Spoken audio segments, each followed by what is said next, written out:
औज़ुबिल्लाहिमिनश्शैतानिर्रजीम बिस्मिल्लाहिर्रहमानिर्रहीम। ख़ाबर नईम हाशमी ऑफिशियल में आप दोस्तों की खिदमत में सलाम पेश करता हूँ। हमारा आज का व्लॉग थोड़ा सा मुख्तलिफ है। वही जो हमने इब्तिदा में कई व्लॉग किए फिल्मी ख़वातीन के बारे में मुख्तलिफ हवालों से, आज भी उसी तरह का एक व्लॉग आपकी खिदमत में पेश कर रहे हैं। मुझे डर है कि मेरा इंतहाई करीबी और दरीना दोस्त सैयद नूर, जो पाकिस्तान के एक टैलेंटेड राइटर और फिल्म डायरेक्टर हैं और बड़ी कंट्रीब्यूशन है सैयद नूर की, पिछली 3 दहाइयों में जितनी कंट्रीब्यूशन पाकिस्तान फिल्म इंडस्ट्री को बहाल रखने में है, शायद ही कोई दूसरा फिल्म डायरेक्टर ऐसा हो जिसे ये क्रेडिट दिया जा सके। 12 सैयद नूर जो है वो उनकी पहली अहलिया रुखसाना नूर, जिनका इंतकाल हो चुका है, वो मेरी कोलीग रही हैं रोज़नामा जंग में एक तवील अरसा तक, और उसी ज़माने में रुखसाना से सैयद नूर साहब की शादी भी हुई थी। रुखसाना नूर का इंतकाल हो चुका है। अब अहलिया मोहतरमा है सैयद नूर की अदाकारा साइमा के बारे में मुझे व्लॉग क्यों करना पड़ा। मैं ये आज का साइमा पर जो व्लॉग है वो क्यों कर रहा हूँ, ना चाहते हुए भी, इसलिए कि मैंने कई लोगों के जो फिल्मी व्लॉग करते हैं, जो फिल्म एक्टर बनने के लिए जाते हैं फिल्म स्टूडियोज में, निगार खानों में, कई साल वहाँ गुजार देते हैं। वहाँ वो एक्टर नहीं बन सकते, लेकिन वो लोगों की सूह में लगे रहते हैं, कहानियाँ देखते रहते हैं, कौन क्या कर रहा है, कौन किसके पीछे है, किसके साथ क्या हुआ है, इस किस्म की कहानियाँ, और उसमें इख्तरा बहुत ज़्यादा होता है। तो साइमा साहिबा के हवाले से मैंने कुछ व्लॉग देखे। मसलन कल रात ही मैं एक हमारे गांव के व्लॉगर हैं और मैं उनका व्लॉग पसंद करता था।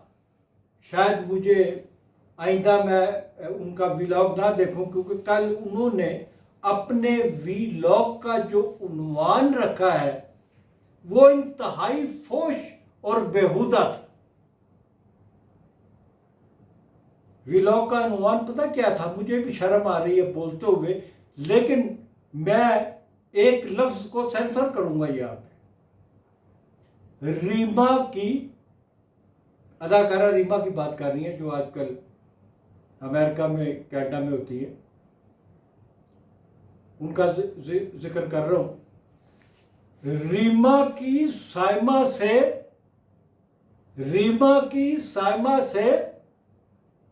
जरा गौर कीजिएगा। रीमा की साइमा से अब मैं चौथे लफ्ज को सेंसर कर रहा हूं।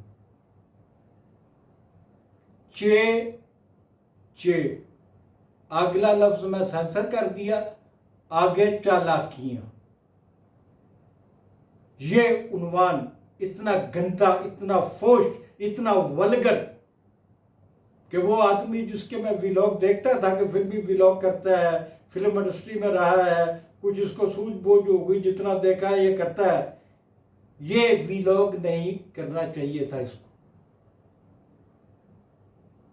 मसला ये है कि 35 साल फिल्मी कैरियर के बावजूद,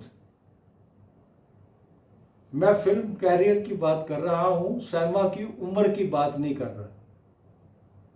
साइमा को फिल्म इंडस्ट्री में काम करते हुए 35 साल तो कम से कम हो गए होंगे। मुमकिन है ज्यादा हो, 35 साल से कम नहीं हुए। पता नहीं कितनी छोटी सी उम्र में आई होगी, बड़ी उम्र में आई हूँ, मुझे उनकी उम्र का अंदाज़ा भी नहीं है कि मैं अभी आपको वसूख से बताऊँ कि अब उनकी इतनी उम्र हो गई है।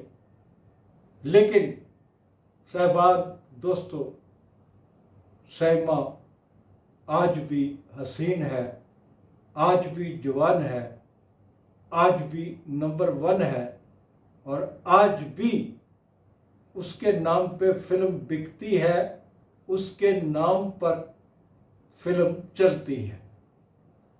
अभी आपने देखा ईद उल फितर पे लाहौर कलंदर लगी। लाहौर कलंदर में बाज़ लोगों का ख्याल है कि वो जो तारक भट्ट साहब हैं, शाहिया बदमाश के दामाद और मेरे भी बहुत करीबी दोस्त तारक भट्ट साहब, उनका बेटा टीपू, वो बहुत अरसे से फिल्में बना रहा है। इस फिल्म में सैमा के कहने पे वो लड़का सैमा के साथ हीरो आता है, और कुछ सीन मुझे दिखाए गए, मैंने फिल्म नहीं देखी, कुछ सीन मुझे दिखाए गए कि देखें जी, ये यहाँ पर ये छत पे खड़ा हुआ है हीरो, हीरोइन सैमा छत पे खड़ी हुई है, वो नीचे खड़ा हुआ है हीरो, और आपस में क्या डायलॉग कर रहे हैं। और सैमा के हाथ में आटे का पेड़ा है, जिससे रोटी बनाते हैं ना, आटे का पेड़ा। आटे का पेड़ा आजकल तो तंदूर में आपको छोटा सा नज़र आता है, लेकिन एक ज़माना था कि इस साइज़ का भी आटे का पेड़ा आप देखा करते थे।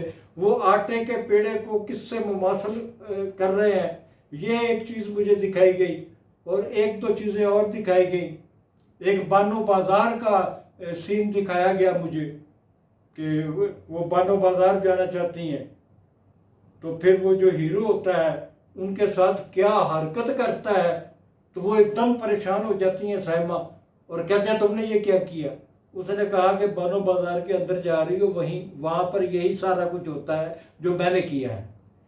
तो ये चीज़ें अपनी जगह पे वल्गर है, बुरी है, नहीं होनी चाहिए। अगर ये सीन उसमें ना भी होते, साइमा ने जो उसका थीम सॉन्ग पे डांस किया है, मेरे ख्याल में साइमा का वो डांस ही लाहौर कलंदर की कामयाबी का बायस बन सकता था।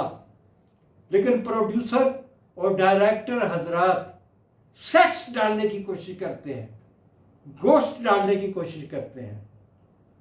साइमा बिलाशुबा एवरग्रीन है, टैलेंटेड है, ज़हीन है। उन्होंने फिल्म इंडस्ट्री से पहले भी एक दुनिया देखी हुई है। वो दुनिया कौन सी दुनिया है जो अली सफियान आफाकी बताते हैं, या वो दुनिया है जो कुछ और लोग बताते हैं, या साहिबा ने अपना बचपन जो है कसमपुसी में गुजारा हुआ है, ये सारी चीज़ें साहिबा जानती हैं बेहतर। मैं पढ़ता हूँ, देखता हूँ, यकीन नहीं करता, लेकिन सिर्फ इतना जानता हूँ कि साहिबा पाकिस्तान फिल्म इंडस्ट्री का इस वक्त असासा है, और साहिबा का एहतराम किया जाना चाहिए। अल्लाह ताला जिसे इज़्ज़त देता है उसकी इज़्ज़त करनी चाहिए। आज का व्लॉग यही ख़त्म करता हूँ। अगले व्लॉग तक खावर नईम हाशमी को इजाज़त दीजिए, और जाते जाते गुजारिश करूँगा खावर नईम हाशमी ऑफिशियल को सब्सक्राइब करना मत भूलिएगा। बहुत शुक्रिया।